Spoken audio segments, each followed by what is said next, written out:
Episode की शुरुआत में हीरा सोच रहा था वन साइडेड लव का पेन बहुत मीठा होता है। उसे लग रहा था कि क्यों ही उससे नाराज होकर उसे हमेशा के लिए छोड़कर जा चुका है।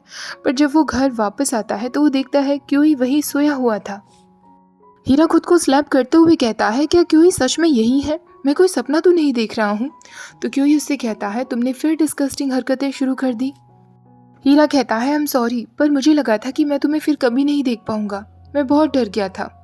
क्यों ही कहता है, अगर ऐसा है तो जब मैं तुमसे दूर गया था तो तुमने मुझे कॉल क्यों नहीं किया और ना ही मुझे ढूंढने के लिए निकले।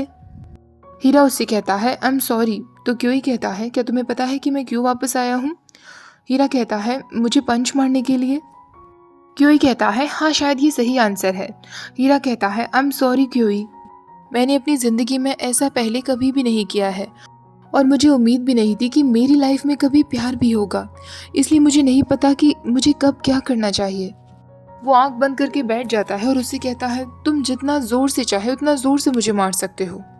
क्यूई उसके गाल पर हाथ रखता है और उसे किस करने के लिए आगे बढ़ता है, पर वो उसे किस करता नहीं है और उसे दूर हटते हुए कहता है, मैं तुम्हें तब तक किस नहीं करूंगा जब तक तुम डिसाइड नहीं कर लेते कि तुम मुझे प्रॉपर तरीके से फेस करोगे। हीरा कहता है, मैं तुम्हारी तरफ देख तो रहा हूँ और मैं क्या करूँ? तो क्यूई कहता है, मैं मेरी तरफ देखने के लिए नहीं कह रहा, मैं कह रहा हूँ कि तुम मुझे फेस करना सीखो। तभी क्योई को कॉलेज की तरफ से एक मैसेज रिसीव होता है। कॉलेज में स्कूल फ्रेंड्स की रीयूनियन पार्टी होने वाली थी। उन लोगों के स्कूल फ्रेंड शिरोता की शादी होने वाली थी, जिसका सेलिब्रेशन वो सब लोग कर रहे थे। हीरा को भी वो इनविटेशन मिला था। अगले दिन उस रीयूनियन पार्टी में सब लोग आपस में बातें करने लगते हैं, क्या क्योई सच में आ रहा है? मुझे तो लगता है वो बहुत बिजी होगा, वो एक यंग स्टार जो है। पर तभी सामने से क्योई चला आ रहा था। क्यूई को देखकर सब लोग बहुत खुश हो जाते हैं। क्यूई उन सबसे पूछता है, तो तुम लोगों ने प्लान बना लिया है कि अब तुम्हें आगे क्या करना है, कहाँ वर्क करने वाले हो? सब लोग अपने अपने फ्यूचर प्लान्स और उनकी जॉब्स के बारे में बताना शुरू करते हैं। तभी उनमें से एक लड़की कहती है, तुम लोग कितने लकी हो, मैं तो बस इम्पेशेंट हो रही हूँ। तो एक लड़का उसे जवाब देता है, तुम भी एक राइजिंग इन्फ्लुएंसर हो, तुम्हारे पास काफ़ी सारे फॉलोअर्स हैं। तो वो कहती है, पर शीमा के पास मुझसे भी ज़्यादा फॉलोअर्स हैं, 30,000 से भी ज़्यादा। तो एक और लड़की कहती है, पर हम सब में से मोस्ट अमेजिंग कियो ही है। कियो ही कहता है, मोस्ट अमेजिंग तो शिरोता है जिसकी शादी होने वाली है। सारे दोस्त शिरोता से पूछने लगते हैं, तुम्हारी और कुराता चान की मुलाकात कब हुई? कुराता कहती है, हाई स्कूल ग्रेजुएशन के तुरंत बाद। मैं जहाँ पार्ट टाइम जॉब करती थी वहाँ पर शिरोता कुन आया करता था। तो उनकी एक फ्रेंड कहती है, मुझे तो लगा था कि शिरोता को थोड़ी चबी लड़कियां पसंद होंगी। शिरोता कहता है, मेरी चॉइस पहले से बहुत अलग हो गई है। तभी उनका एक फ्रेंड जिसका नाम योशिदा था वो भागा हुआ आता है और क्योई से कहता है, क्योई क्यों ना हम साथ में एक फोटोग्राफ क्लिक करें। क्योई पहले थोड़ा नाराज हो जाता है पर उसके साथ फोटो क्लिक करने के लिए तैयार हो जाता है, वो बस मजाक कर रहा था। योशिदा कहता है, तुमने तो मुझे डरा ही दिया था, मुझे पुराने दिन याद आ गए। उन सब लोगों को आपस में बातें करते हुए हीरा सुन रहा था और खड़ा खड़ा सोच रहा था, सब लोग आगे बढ़ चुके हैं, सबके अपने अपने फ्यूचर प्लान्स हैं, एक मैं ही हूँ जो आगे नहीं बढ़ पाया हूँ। वो दोनों घर जा रहे होते हैं तो क्योई कहता है, कोई शादी करने वाला है तो कोई जॉब करने वाला है, पर मुझे उन लोगों से कोई फर्क नहीं पड़ता। क्योई एक जगह बैठ जाता है और हीरा उसकी फोटोग्राफ निकालने लगता है। क्योई मन में सोचता है, ये लड़का ऐसा ही है, मैं कुछ भी कह लूँ पर इसे कोई फर्क नहीं पड़ेगा। मुझे कोई और ट्रिक आजमानी होगी, अगर मैं चाइल्डिश बिहेव करूंगा तो हम दोनों के बीच की दूरी कभी कम नहीं होगी। क्योई ये सब सोचकर आगे बढ़ने लगता है, हीरा भी उसके पीछे पीछे जाता है। क्योई उसे कहता है, तुम्हें याद है तुमने एक बार कहा था कि तुम्हारे पेरेंट्स और मैं एक दूसरे को कभी नहीं जान पाएंगे। मुझे इस बात पर बहुत हर्ट हुआ था क्योई। क्या तुम अपनी पूरी जिंदगी भर तक मुझे बस इसी पॉइंट तक अपना बनाना चाहते हो? तुम हम दोनों के रिश्ते को आगे नहीं ले जाना चाहते? हीरा कहता है, मैं तो जिंदगी भर के लिए क्योई का बन जाना चाहता हूँ, पर शायद क्योई ऐसा नहीं चाहेगा। क्योई कहता है, अच्छा अगर ऐसा है तो हम दोनों अभी तक साथ साथ क्यों हैं? तुम फिर से मेरी तरफ नहीं देख रहे हो हीरा। हीरा कहता है, मैं तुम्हारी काबिल नहीं हूँ क्योई, तुम बहुत ज़्यादा टैलेंटेड हो, बहुत ब्यूटीफुल भी हो, मैं तुम्हारे आगे कुछ नहीं, मैं तो सड़क पर पड़ा हुआ एक कंकड़ हूँ। तुमने देखा ना, पार्ट टाइम जॉब के लिए मैंने इंटरव्यू दिया जो अच्छा नहीं हुआ, मुझे जॉब नहीं मिली। मैंने उस कंपटीशन में हिस्सा लिया पर मैं पहले राउंड को ही पार नहीं कर पाया। पर मैं तुम्हें बहुत ज़्यादा पसंद करता हूँ क्योई, इसलिए मैं बहुत डरा हुआ भी रहता हूँ। मुझे डर लगा रहता है कि किसी दिन मैं तुमसे अलग ना हो जाऊं। तभी क्योंई उससे कहता है, तुम चिंता मत करो, मैं भी तुम्हें पसंद करता हूँ। हीरा कहता है, लेकिन क्यों? मेरे अंदर तो कुछ भी नहीं, मैं एक पत्थर हूँ। क्योंई कहता है, तुम एक पत्थर हो या कुछ भी क्यों ना हो, मैं तुम्हें पसंद करता हूँ। और अगर फ्यूचर में तुम्हें कोई जॉब नहीं भी मिल पाई तो कोई बात नहीं, मैं इतना तो कमा ही लेता हूँ कि हम दोनों को खिला सकूं। हीरा इस बात पर मुंह बनाने लगता है तो क्योंई उससे कहता है, तुम्हें ये लाइन पसंद नहीं आई ना? हीरा कहता है, हाँ। तो क्योंई कहता है, ठीक है, फिर जाकर तुम एक घोड़े की तरह काम करो, और अगर फ्यूचर में तुमने मेरे लिए कोई भी मुसीबत खड़ी की तो मैं तुम्हें तभी की तभी छोड़ दूंगा। अब तो तुम खुश हो ना? इस बात पर हीरा मुस्कुराने लगता है। हीरा क्योई से उसी की कही हुई लाइंस कहता है जो एक बार क्योई ने उससे कही थी। हीरा उससे कहता है, अगर सब कुछ पहले जैसा नहीं रहा तो मुझे वो नहीं चाहिए। वो क्योई से कहता है, जब तुमने मुझसे ये शब्द कहे थे तो मुझे बहुत अच्छा लगा था। क्योई उससे कहता है, तुम मेरा मजाक बना रहे हो क्या? पर हीरा अपनी साइकिल लेकर वहां से जाने लगता है। क्योई भी उसके पीछे बैठ जाता है। क्योई उससे कहता है, आई एम सॉरी, पर मैंने तुम्हें बताया ना कि ये सब मेरे लिए पहली बार है, तो मुझे एक्सपीरियंस नहीं है। क्योई कहता है, तुम क्यों भूल जाते हो कि मेरे लिए भी ये सब पहली बार ही है।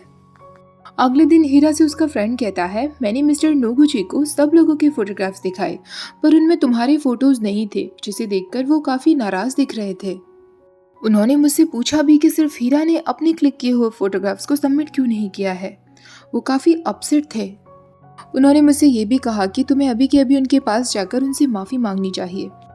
दूसरी तरफ क्योई और एना साथ में बैठे हुए थे। एना उससे उसकी गर्लफ्रेंड के बारे में बातें करती है तो क्योई कहता है, मेरी गर्लफ्रेंड नहीं है, बॉयफ्रेंड है। हम दोनों साथ साथ रहते हैं। हम दोनों में कभी कभी झगड़ा हो जाता है, पर हमेशा साथ ही होते हैं। एना मुस्कुराते हुए कहती है, ये तो बहुत अच्छी बात है। तो क्योई कहता है, हाँ, पर वो थोड़ा सा वियर्ड भी है। एना कहती है, मुझे तुमसे जलन हो रही है। मेरा भी एक पार्टनर है जिससे मुझे छुप छुप के मिलना होता है। प्लीज इस बारे में बॉस को मत बताना। क्योई कहता है, ऑफ कोर्स मैं किसी को नहीं बताऊंगा। क्या आपका पार्टनर भी शोबिज़ से है? एना कहती है, हाँ, इसलिए हम किसी को नहीं बता सकते, हम सीक्रेटली मिलते हैं। मुझे बहुत गुस्सा आता है जब हम दोनों अलग अलग होते हैं। मैं उससे बहुत प्यार करती हूँ और सोचती रहती हूँ कि पता नहीं उसके दिमाग में अभी क्या चल रहा होगा। क्यों कहता है, मैं आपको बहुत अच्छे से समझ सकता हूँ, मेरे साथ भी ऐसा ही होता है।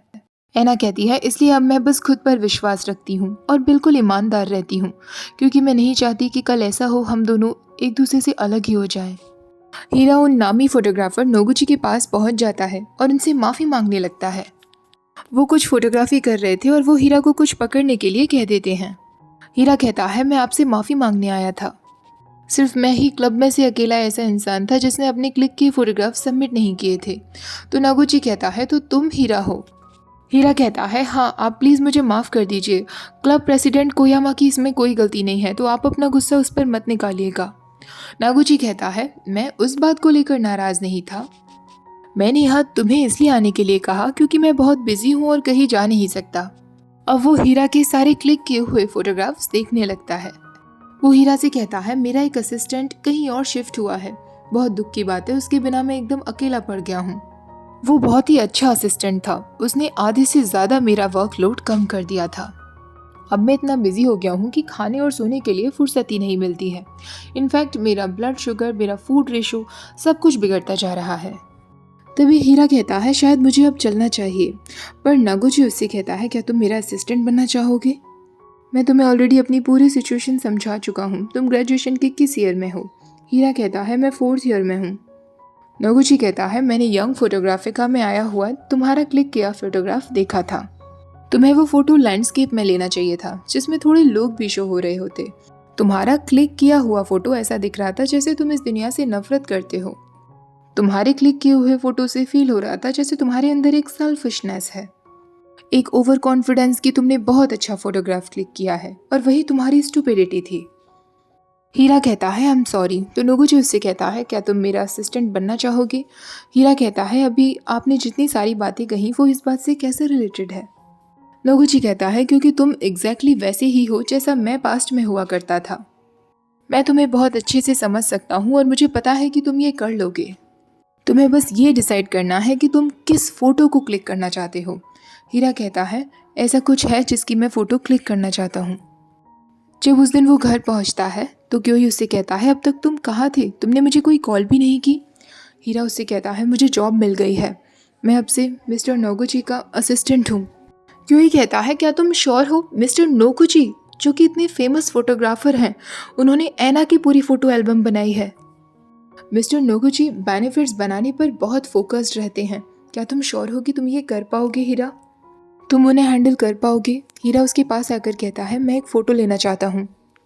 क्यों ही कहता है इसमें पूछने की क्या बात है, तुम कभी भी ले सकते हो। तो हीरा कहता है उसी सेम स्टेज पर तुम्हारी फ़ोटोग्राफ लेना चाहता हूँ। मैं चाहता हूँ वो फ़ोटोग्राफ मैगजीन्स में हो, वेबसाइट पर डली हो और उस फोटो के नीचे लिखा हुआ हो क्लिक्ड बाय हीरा, जैसे कि हम दोनों सेम स्टेज पर ही हो।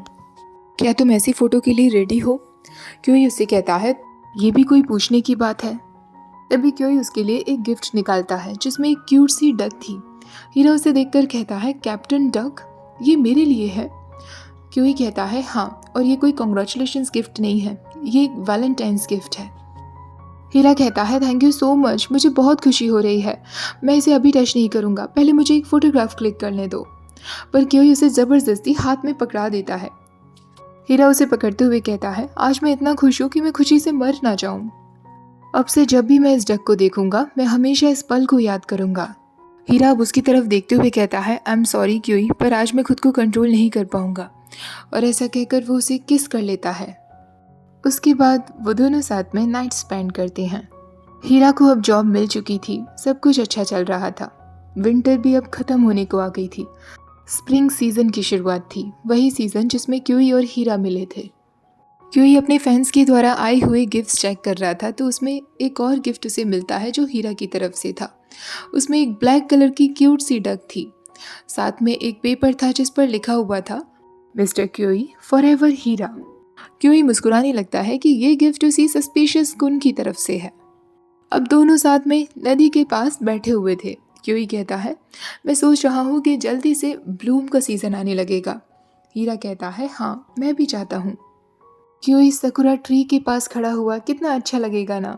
ऐसा कहकर वो क्यूई की फोटोग्राफ क्लिक कर लेता है। क्यूई उसे कहता है तुमने फिर डिस्गस्टिंग हरकतें शुरू कर दी, मेरे कैंडिड फोटोग्राफ्स क्लिक मत किया करो, अभी के अभी डिलीट करो। ऐसा कहकर वो उसके पीछे भागने लगता है। हीरा कहता है नहीं, मैं नहीं करूँगा। इसी हैप्पी मोमेंट के साथ हमारा ये एपिसोड, साथ में ये सीरीज़ का सीज़न 2 भी ख़त्म हो जाता है। यस गाइस, ये सीरीज़ में केवल 4 एपिसोड्स ही थे। आई होप आप लोगों को ये सीरीज़ पसंद आई होगी। कल से आप लोगों के लिए एक न्यू सीरीज़ लेकर आऊँगी। वीडियो अच्छी लगी हो तो प्लीज़ वीडियो को लाइक, शेयर, चैनल को सब्सक्राइब करना मत भूलिएगा। Thank you for watching, bye bye.